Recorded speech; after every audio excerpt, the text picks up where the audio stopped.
Thank you.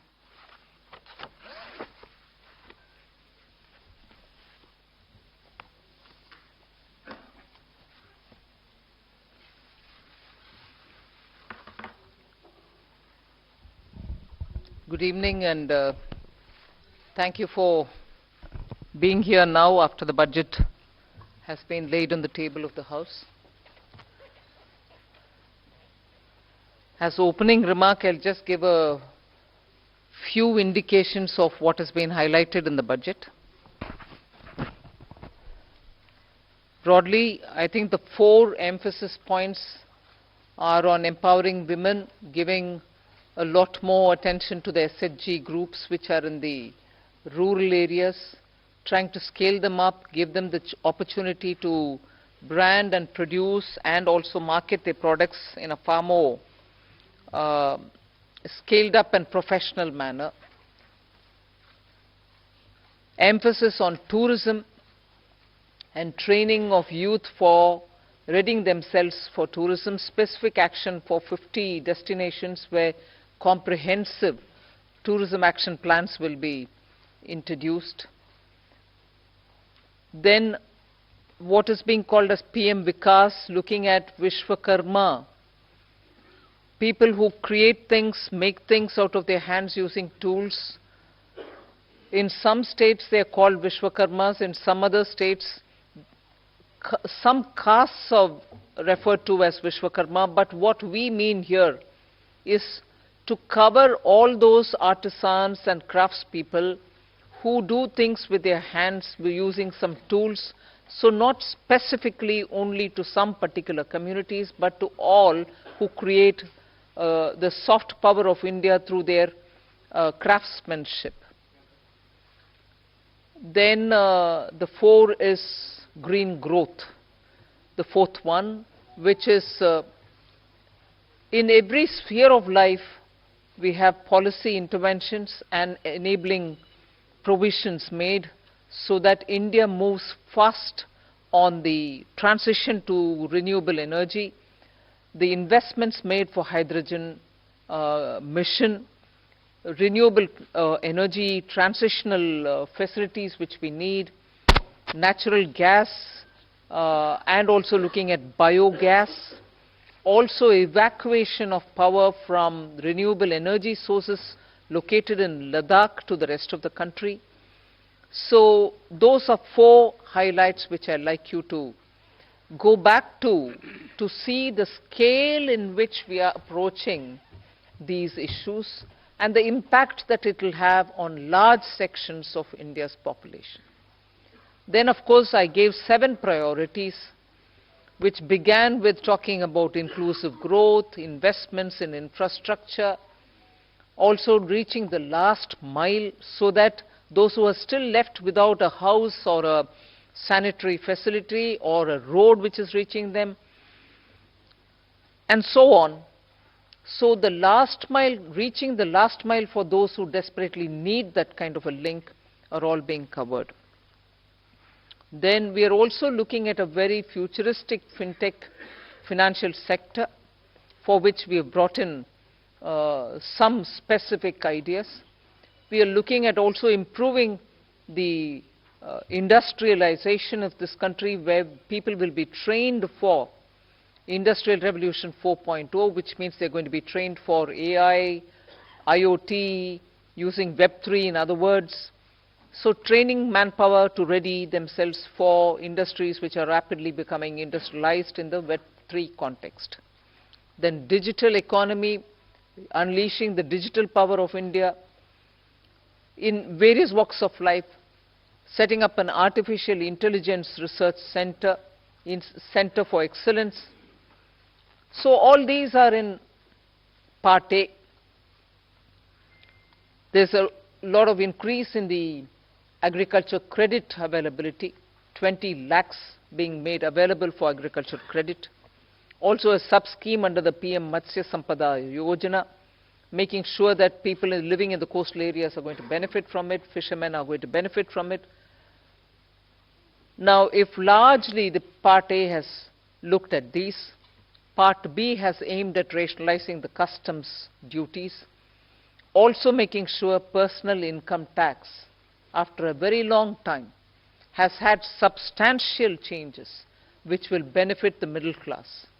And also because this country has been waiting for direct taxation to be simplified, also waiting for direct taxation to be a lot more easy in compliance, and therefore the new taxation regime that we brought in for direct taxation 2-3 years ago has now got greater incentives, greater attraction, so that people can unhesitatingly move from the old to the new. Of course, we are not compelling anybody. Those who want to remain in old can still remain there for enough justifications that they can have. But the new one, obviously, is now attractive because it gives greater rebate. It also provides for a simplified and smaller slabs, lower rates of taxation, and also slabs which are nicely broken down. So with all this, I think the budget, I have not gone into specifics, but I thought as an opening remark, this much will be sufficient to say this is a budget which is beautifully balanced, both growth considerations, because the capital investment has never before seen double-digit investment announcements. 10 lakh crore, which includes 1.3 lakh crores being given to states, is going to give a big leg up for capital investment from government. So the balancing that I'm talking about is looking at public sector investments, continuing that good tradition of capital investment in infrastructure, and also attending to MSMEs, because they are the engine of growth. We've given them relief, we have also given them new access, we have extended and widened the emergency credit liquidity guarantee scheme, also given them back their securities, 95% of it, even if they fail to deliver on contractual promises which were during the COVID pandemic. So the balancing is, one, we could sustain the capital infrastructure expenditure from the government, simultaneously in the private sector give a lot of push and impetus for the MSME, and not forgetting the individuals, the middle class individuals who needed that kind of a tax breaks and relief through taxation. So the large macroeconomic considerations have also been kept in mind. The fiscal consolidation has not been kept in the back burner. We've attended to it. We are respecting the glide path we gave ourselves 2 budgets ago. 6.4 this year fiscal deficit, and the forthcoming year for which the budget is presented now, 5.9% fiscal deficit. So broadly, I leave it at this. I suppose when you ask questions, we can answer the rest. Thank you. Thank you for coming here today.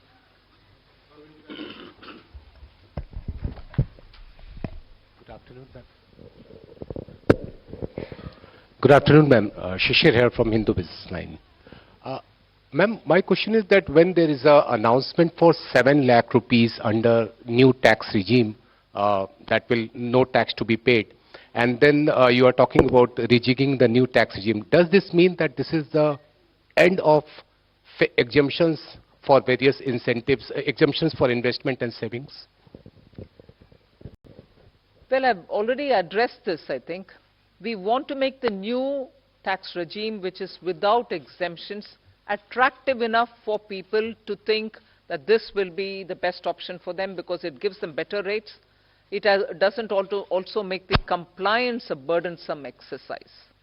If rates are so low, you're going to benefit net by paying lesser tax.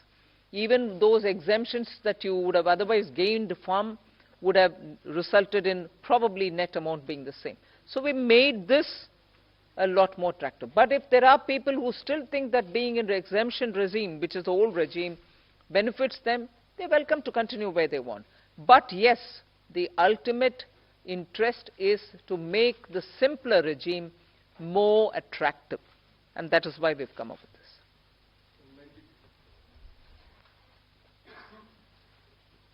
this. Ma'am, firstly, many congratulations on the fiscal consolidation, because I keep asking you that question. But the issue today is about people in terms of, there is a big gamble in terms of capital expenditure. When you do that, does it actually trickle down to the people? Does it create jobs? I know you've been doing this for the last 2 years.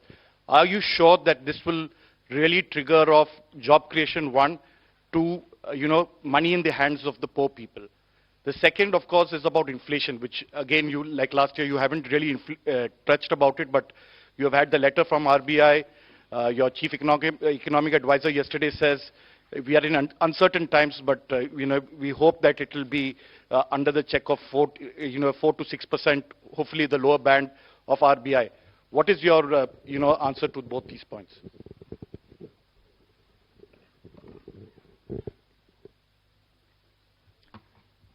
First of all, on the inflation, I think, yeah, you're right in saying RBI wrote a letter and what. But in the meanwhile, you've seen inflation come down, both the CPI and WPI.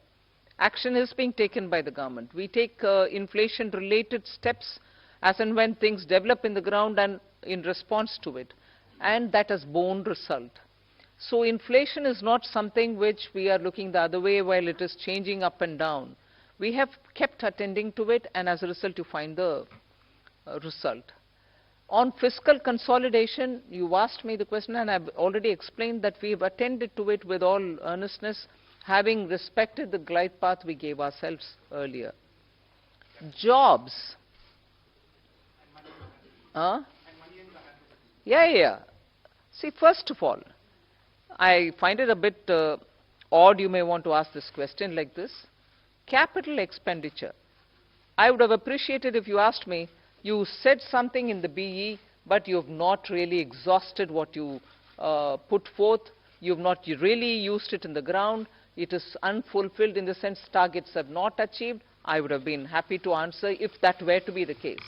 But you're asking me a question about, in the sense you are implying that we have fully utilized what has been kept for capital investment. Therefore, it makes me feel odd that you're asking a question of actually have jobs been created or not. When projects are undertaken and money is utilized, and that it is utilized is coming through from the budget statement, how would the projects get completed without manpower, without jobs? Not all projects can be completed, even 1%, without human intervention. So obviously jobs are happening in the ground. So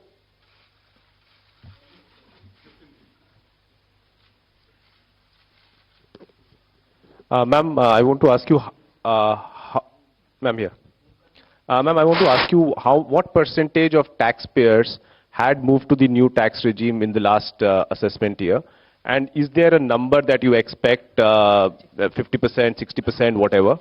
And number two, ma'am, there's a specific mention for expenditure towards MSMEs. Now, is there an estimate of how much, what was the dues that companies had claimed as expenditure and which has not actually been paid to the MSMEs? Sanjay, you want to answer on? On your second question, that is on the MSMEs, well, we don't have that data. Certainly we don't have that data. And it's not, I mean, we don't take that data from the taxpayers in their returns, so that data we will not have. But certainly, you know, we are all aware of this huge problem of timely payments not being made to the MSMEs. So in that direction, you know, this is certainly a positive step.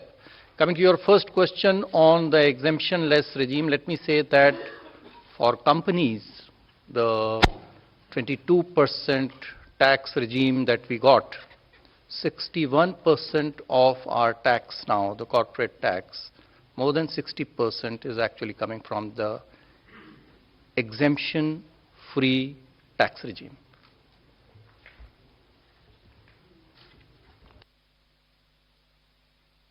Individuals' data we will not have, but we are very hopeful that this particular scheme for individual taxpayers, the PIT, I think the majority would prefer. I mean, all of you, if you all do your own calculations, I think majority here would be now wanting to shift irrespective of their incomes and the deductions and exemptions that they claim, they would be finding it more attractive to shift to the new tax regime, majority of them.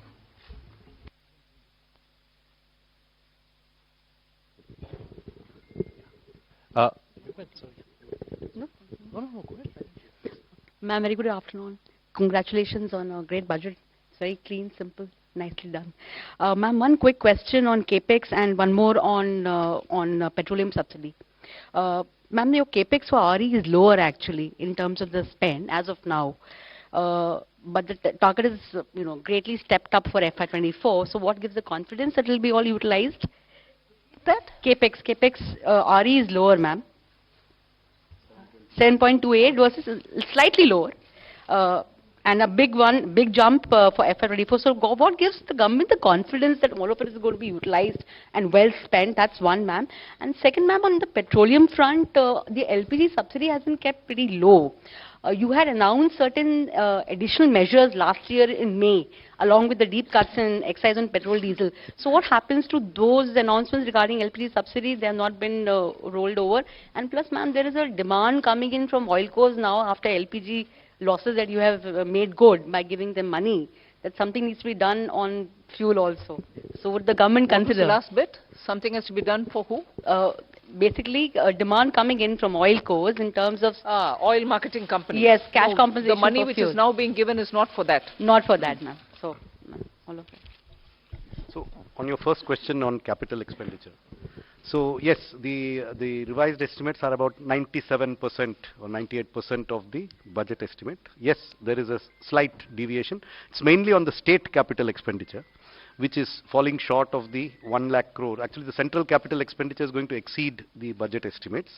State capital expenditure is not expected to reach the 1 lakh crore figure because some portions of the state capital investment scheme have reform conditions. So some states have not been able to meet some of the conditions. Therefore, we expect, I think the figures are there, about 76% of the state capital expenditure scheme is likely to be spent. That's the revised estimate. So the shortfall is actually on the state side, not on the central side. Point number one. What gives you the confidence for next year? I think if you look at the allocations that have been made, they've made in actually the increments are in 4 clear areas. One, railways. The railways has enough projects to absorb the additional capital expenditure. The second is highways. They have adequate projects running to absorb this capital expenditure. The third is states, 30,000 crores. Now, yes, there will always be a challenge, but I think the states are gearing up now. This 2 years of this experiment has helped them to improve their spending capacity. And we are also seeing an uptick in the second half of this year on the state capital expenditure. So I'm reasonably confident that the states will absorb the 1,30,000 that has been provided. And the other big item on the central side is the petroleum capital expenditure, which is for retrofitting of refineries to meet emission standards and pollution standards, and partly for augmenting our strategic reserves. So I'm quite confident that we'll meet the expenditure targets. Please.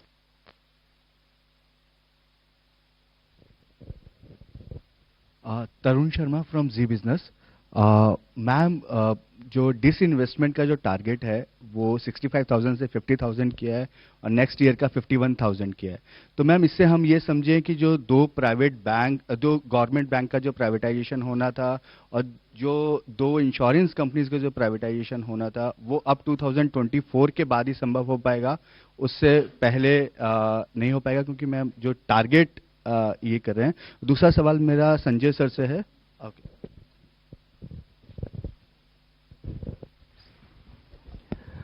जैसा कि आपको विदित है कि disinvestment तो market conditions और कई चीज़ों से निर्भर करता है, तो उस हिसाब से जो प्रैक्टिकल और प्रूडेंट टारगेट है वो रखा गया है.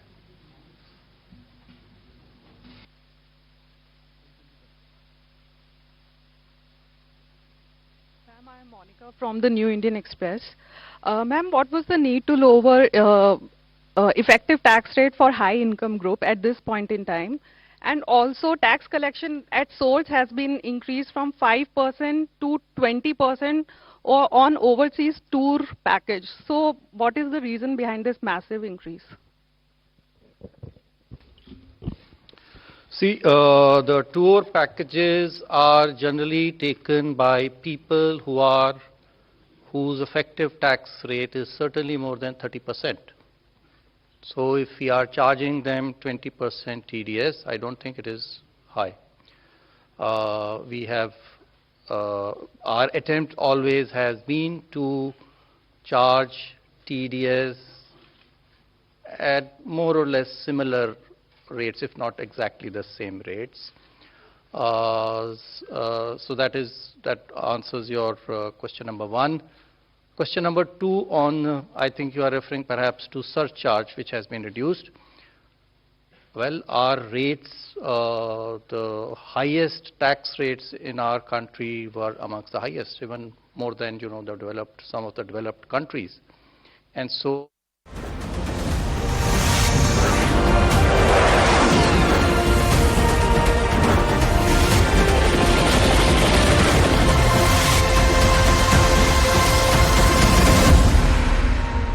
CNN News 18, India's #1 news channel, has extended its dominance in viewership. We are now bigger than our two nearest competitors, Republic TV and Times Now, combined. CNN News 18, sensible, credible, always.